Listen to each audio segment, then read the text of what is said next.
Good morning, children. Today's lesson, The Portrait of a Lady for class 11. The summary, children. In The Portrait of a Lady, Khushwant Singh has given an account of his grandmother. It's a beautiful story. Yes, throughout the story, he talks about his grandmother, his relationship with his grandmother. Yes, it was a very sweet relationship of grandmother and grandson. He draws a lifelike portrait. She was very old. Her face was wrinkled. Yes, old people, it is very natural.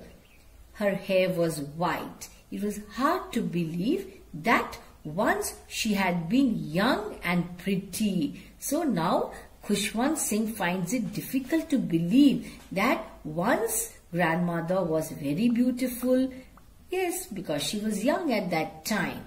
His grandfather's picture hung above the mantelpiece in the drawing room. So he wore a big turban. He had that stern sort of a look, very strict. His clothes were loose. He looked at least 100 years old. So he looks very old in that picture.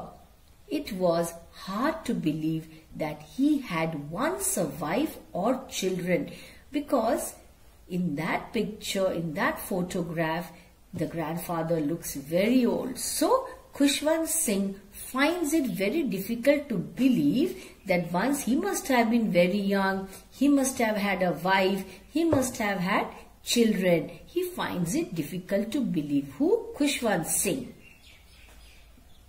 Khushwant Singh's grandmother was a short lady. So grandmother is a short lady. She was fat and slightly bent. Children, why do you think she's bent? Because of old age.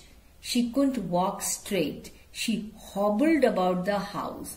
Now walking with difficulty, that is called hobbling. So she hobbled about the house. Somehow she managed to walk. She had to keep one hand on her waist. Now so many times you must have seen very old people, those who are bent, they find it difficult to walk. So when they walk or when they're just standing, most often they happen to put their hand on their waist. It was to balance her stoop. Stoop is the bent, that is called stoop. In the other, she held a rosary. In one hand, so one hand she puts on her waist, the other hand she held a rosary, the beads, You might have seen so many people in Hindi, we say, japte hain. Each bead, turn wise, they touch and they keep chanting something. The same thing the grandmother does here. She was always telling the beads, every bead you have to touch and chant something. Yes, her lips, it is like chanting of some mantras or something like that. Her lips constantly moved in prayer. Yeah, actually what one does is one keeps telling prayers by touching each and every bead in the rosary. She put on white clothes, her silver locks. So she was wearing white clothes. Her silver locks scattered over her pale face. Hair has turned grey. Why? Because of old age. She looked like snowy mountains in winter. So what happens in winter in the mountains? Mountains are full of snow. Everything looks white. She was a picture of peace and contentment. Contentment is satisfaction. She was very old. Perhaps she could not have looked older. She looked the same for the last 20 years. Because she is very old now. Khushwant Singh and his grandmother were good friends. So grandmother is always dressed in white sari and she is a symbol of peace and contentment. She is a very satisfied lady. His parents went to city. They left him with her in the village. So Khushwant Singh is left with grandmother in the village. And where are the parents? They have gone to the city. She took good care of him. So grandmother took good care of Khushwant Singh. And all grandmothers, they love their grandchildren. They take good care of them. Yes, She used to wake him up in the morning. She got him ready for the school. She said her morning prayer in sing-song manner.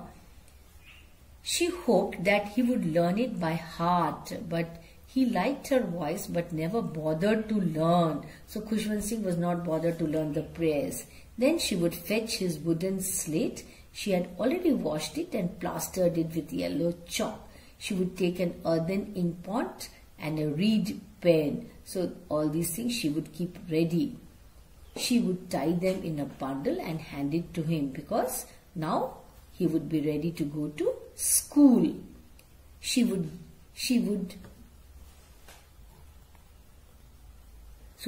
give him a thick stale chapati.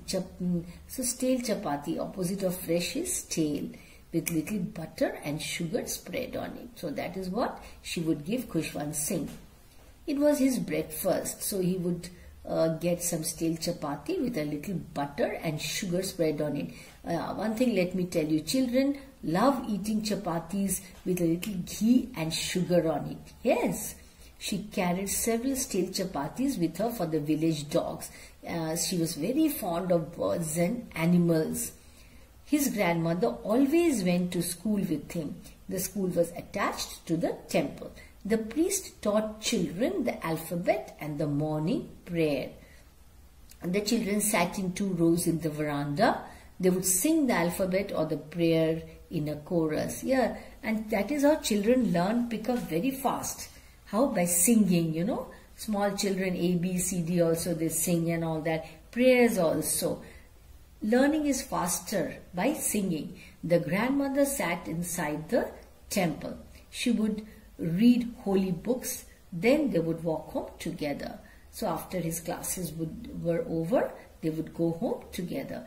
Till then, grandmother would be waiting there in the temple. The village dogs would gather at the temple door. They threw chapatis to them. The dogs would growl and fight with each other. Why? To eat the chapatis. The narrator's parents sent for them in the city. It was a turning point in their friendship. They shared the same room, but grandmother no longer went to school with him because now he's grown up. Who? Khushwant Singh. The narrator used to go to an English school in a motor bus. There were no dogs in the streets, so grandmother took to feeding the sparrows. Since there were no dogs, she started feeding the sparrows. Sparrows are birds.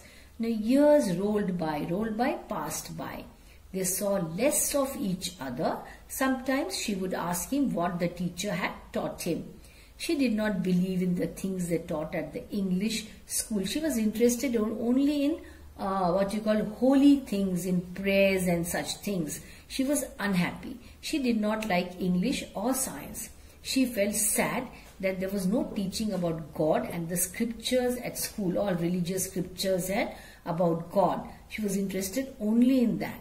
The narrator one day told her that they were being given music lessons, and definitely this was not liked by the grandmother. She was rather disturbed. She thought music quite indecent. For her it was good only for prostitutes and beggars. So it was not meant for gentlefolk. That means gentlefolk should not go for all these things, should not learn music and all that. The narrator went to university, so now it's time for him to go to university. He was given a room of his own. The common link of friendship was broken. The grandmother accepted her loneliness quietly because there was no other option left for her. She was always busy with her spinning wheel and reciting prayers. Yeah, Tibetans always do that, children. The Buddhists and the Tibetans I have seen. There's a wheel sort of a thing which they hold in their hand. They keep turning it and reciting prayers. She rarely talked to anyone. In the afternoon, she relaxed for a while. Then she would feed the sparrows. She sat in the veranda. She broke the bread into little bits. And then what would she do? She would feed the sparrows, give them to the sparrows. Then she would throw them to sparrows. Hundreds of sparrows came there. They created a hell of noise. That means it was a noisy scene there. Some came and sat on her legs. Others would sit on her shoulders. Why? Because they loved the grandmother. Some would sit even on her head. She smiled but never frightened them away. Feeding the sparrows was the happiest half hour of the day for her. See, she loved animals and birds. The narrator decided to go abroad for higher studies. So now the narrator goes abroad for further studies, higher studies. He was to remain away for 5 years. The grandmother was very old. By now, grandmother was very old. Her condition is such that she could die any moment. The narrator was worried, but the grandmother was not upset. She showed no emotion, no feeling of sadness, no feeling of happiness, nothing. She came to the railway station to see him off, to bid him goodbye. Her lips moved in prayer. All the time she was busy chanting prayers. Her mind was lost in prayer. Her fingers were busy telling the beads of her rosary. She kissed his forehead silently. The narrator thought that it was a last sign of physical contact between them, because she was very old, so never know, she would die any time, any moment. The narrator returned home after 5 years. His grandmother met him at the station. She did not look a day older. She did not speak anything. She held him in her arms. That means she welcomed him. She went on reciting her prayers. In the afternoon, she fed the sparrows as usual. Every day that was a routine. In the evening, a change came over her. She didn't pray. She collected the women of the neighborhood. She got an old drum. She continued thumping the old drum, beating, yes, for several hours. She started singing. She sang of the homecoming of warriors. That means it is a sort of a welcome extended. They had to persuade her to stop. She might overstrain herself. No, this she does out of excitement, out of happiness. It was for the first time that she had forgotten to pray. The next morning she fell ill. She was very sick. She had a mild fever. She told them that her end was near. Now she understood that she was going to die soon.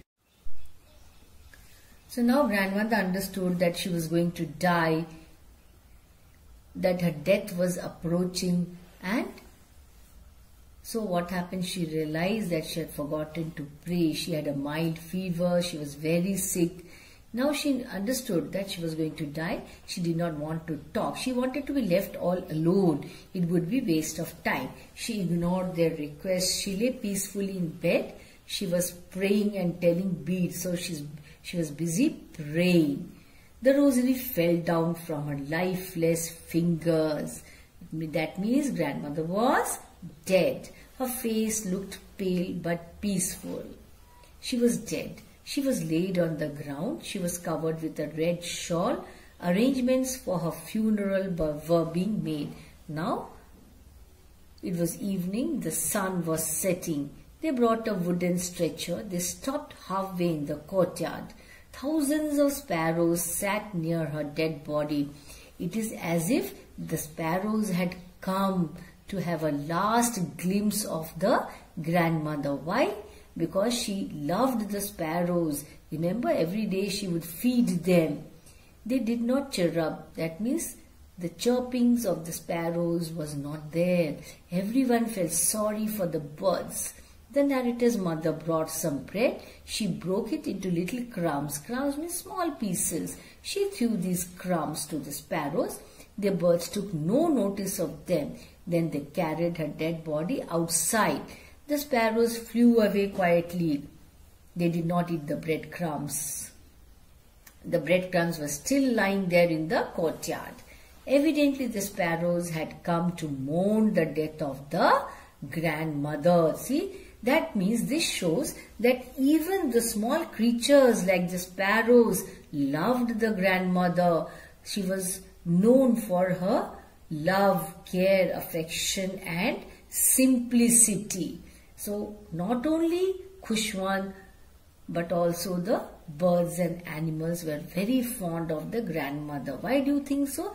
Because she was so kind to them. Remember, every day she would feed the sparrows, and earlier when Khushwant was small, she used to accompany him to school. On her way back, she would feed the dogs with what? With stale chapatis. So this shows her kindness, her love for birds and animals. That is the reason sparrows had come to mourn the death of the grandmother. How does the author describe his grandmother? The author describes his grandmother as short, old, fat and slightly bent. To him, she looked the same for 20 years. It was difficult for him to imagine her young and pretty because he has always seen her old. But he found a beauty in her old age, like the serene winter landscape. See, how is the winter landscape? The trees become lifeless, nature looks so bare, but there's so much of beauty. You find so much of serenity, calmness in that. The same is the condition of the grandmother here. She looks so beautiful dressed in white. She's a symbol of peace, of calmness. Next question, how does the author react to the idea of the grandmother being young at a point of time and playing games? The author could not conceive his grandmother as young and pretty, can't even believe that, and playing games as a little girl. Yes, all small children play games, yes. To him it was like one of the myths and fables she told him. It was unbelievable, as if something that was not true. How did the grandmother prepare the author for going to school? The grandmother woke him up each morning, bathed him, dressed him and got him ready for school. Thereafter, she plastered his wooden slate. And gave him breakfast and walked him to school. While the author sat in the veranda learning the alphabet and morning prayers, the grandmother sat inside the temple reading the scriptures. Now let's move on to the next question. Why was the grandmother distressed by the education imparted in the city school? The grandmother disapproved of the author's education in the English school. They were taught science. This was also not liked by the grandmother. She could not understand English and did not believe in science. According to her, what was important? Yes, to be taught about God, the Holy Scriptures. It made her unhappy that they were not taught about God. The music lessons in school made her very unhappy, as she felt that it was not meant for the gentle folk. Okay. We move on to the next question now. Why was it hard for the author to believe that the grandmother was once young and pretty? It was difficult for the author to believe that his grandmother was once young and pretty. In fact, the thought was almost revolting. It was very hard to believe. He had seen her old for the last 20 years. He felt she could age no further. The very thought of her playing games as a child seemed quite absurd and undignified. That also he could never imagine. Next question. The grandmother has been portrayed as a very religious lady. What details in the story create this impression? Answer. The author recalls his grandmother as a very religious woman. He remembers her hobbling about the house, walking with difficulty due to old age. Telling the beads of a rosary, he recalls her morning prayers and her reading scriptures inside the temple. The author recounts how, during the last few days, she spent all her time praying. The next question. The grandmother had a divine beauty. Her beauty is compared to the winter landscape, you remember? How does the author bring it out? Answer. The grandmother was not pretty but had a divine beauty. She dressed in spotless white. Her silver locks were scattered untidily over her pale, puckered face full of wrinkles. and her lips constantly moved in an inaudible prayer. The author describes her like the winter landscape in the mountains, a personification of serenity, breathing peace and contentment. What proofs do you find of friendship between the grandmother and grandson in the story? The grandmother and grandson were very good friends. She got him ready and took him to school, and also they brought him back from school. She would wait there. In the city, they shared a common bedroom. The author's grandmother saw him off silently, but kissing him on his forehead when he went abroad and celebrated his return 5 years later. The grandmother was a kind-hearted woman. Give examples in support of your answer. The grandmother was a very kind-hearted woman. On her way back from school, she would feed the village dogs with stale chapatis. In the city, when she could not move out, she took to feeding sparrows. They came and sat on her legs, shoulders and head.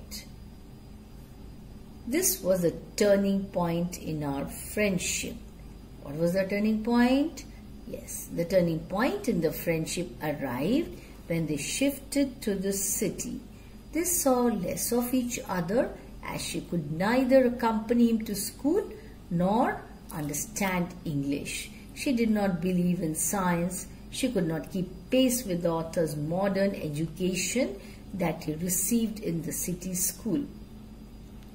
Draw a comparison between the author's village school education and city school education. The village school was attached to a temple and the students were taught the alphabet and morning prayers. The author and his grandmother walked to the school in the village. However, in the city he went by the motor bus. So he went by motor bus. He was taught science and English but not taught about God. He was also taught music, which was not at all liked by the grandmother. How did the grandmother react to the fact that the author was being given music lessons? Why? The grandson's learning music in school made her unhappy as she felt it was not meant for the gentle folk. For her, music had associations with beggars and harlots. She almost stopped speaking to the author. The grandmother's reception and send off of her grandson was very touching. Comment on this. When the writer went abroad, the grandmother saw him off at the railway station, silently praying and telling her beads. She did not express her emotions, and she kissed his forehead. When he returned, she expressed her joy by collecting women from the neighborhood, beating the drum and singing for hours together for the homecoming of the warriors. For the first time,